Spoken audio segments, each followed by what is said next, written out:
Here is Sailor Studio 343, and what we get here is a very professional mid-tone of blue that comes in lighter in tone than the swatch. Also, looking at the chromatography, we had expected it to be more resistant than it seems to be. This is really consistent in tone as paper changes, with almost no tone shift, and it tends to shade really well.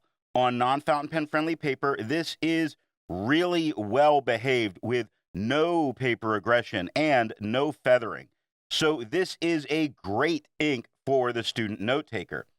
I wish I enjoyed the tone more than I do. Then I would get a bottle. I just am not enjoying the tone enough for a bottle myself. The pen for today is a Retro 51 Tornado. And now that we know my opinion on this ink, let's see how I got there by looking at the first writing sample done on Clairfontaine.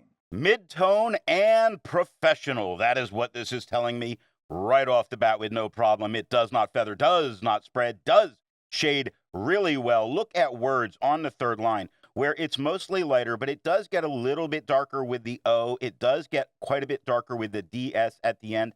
But as a word, it is much lighter in tone than that is directly above it. Looking at the back of the page, we get no bleeding and no ghosting.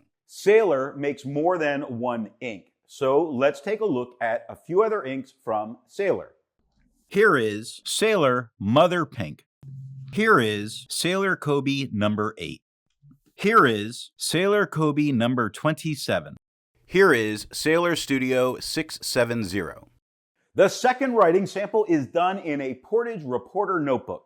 Here we get the same tone as the Clairfontaine. It does not feather, does not spread. It does shade just about as well as it does on the Clairfontaine. There are elements of shading that can be found in many spots. Look at elements on the second line, where the E is a little bit lighter than the LE that follows. Then it lightens up a little bit into the men in the middle with a darker TS at the end. Looking at the back of the page, we get no bleeding and no ghosting. There's a lot to be learned by doing multiple chromatographies. The one on the left is done the way it's supposed to be done. A line of ink is put down to immediately put into water to show the separation of those colors making the ink. Now the one on the right is marked with a D. This is allowed to dry for 10 minutes before it's put into water. The third writing sample is done in a national brand Steno notebook. Here we get the same tone as the Clairfontaine. No color shift at all for being on this tone paper, meaning what we have is an opaque ink that does not feather, does not spread, does shade, but nowhere near as well as it has on some of the other papers. You can find shading in some of the words, but it might require a second look, like second on the second line, where the SEC is a little bit darker than the on in the middle when getting a little bit darker with the D at the end. Looking at the back of the page, we get no bleeding and no ghosting. Resistance tests are done to see how well this ink can be expected to perform on the page, and more importantly, how hard it may be to clean from your pen. Now, the smear is allowed to dry for 3 days before testing it. In the upper left, you can see where there is highlighter. In the upper right, that is pen flush. The lower left has a 1/3 bleach solution, and the lower right has plain old water. The next writing sample is done in a Rhodia notebook.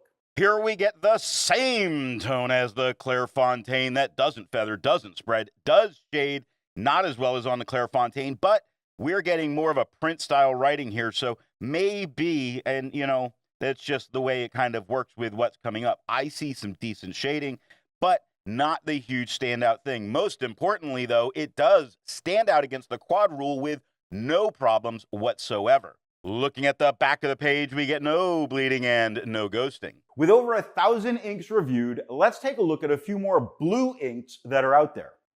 Here is Colorverse Quasar. Here is Diamine Aza Blue.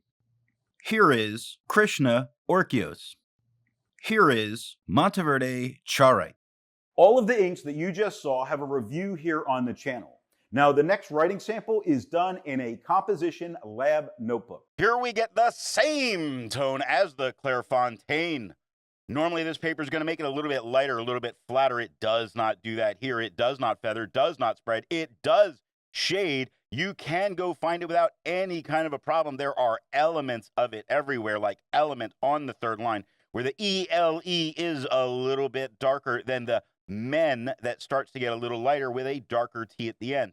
The shading is not as standout on this paper as it is on the other papers, but it's still doing very well, and it stands out against the quad rule with no problems. Looking at the back of the page, we get no bleeding and no ghosting. While it's nice to see inks that are in the same color family, I prefer to find inks that complement the color on the page. Here is Krishna Mandara. Here is Diamine Sunset. Here is Noodler's Black Swan Australian Rose. Here is Diatramentis Emma Goldman Gold. The best way you can support this or any channel that you like watching is to alert the retailer of where you saw the product at time of purchase. Now, the last writing sample is done on 20-pound copy paper. Here we get the same tone as the Clairfontaine. It does not feather. It does have a little bit of spread, a normal amount of spread for being on copy paper. There is a little bit of shading that does occur. You can go looking for it. It's not huge. Mostly what you're going to get is fairly uniform in tone. It is performing very well for being on copy paper. Looking at the back of the page, we don't have really a huge ghosting problem. There is nothing that bleeds through to the page underneath, but it does get fairly regularly deep into the paper, meaning you probably can't write back here. So what nib and pen do I think are going to give the best writing experience with this ink? The medium flow fine nib of the Retro 51 gives a very nice shading to this professional mid-tone blue with really consistent performance. Off camera, I tried this in a wet fine, and the tone darkened a little bit, but not a ton, and it's shaded in the same way. So I recommend a medium flow fine or a medium flow medium pen so that you can keep things professional.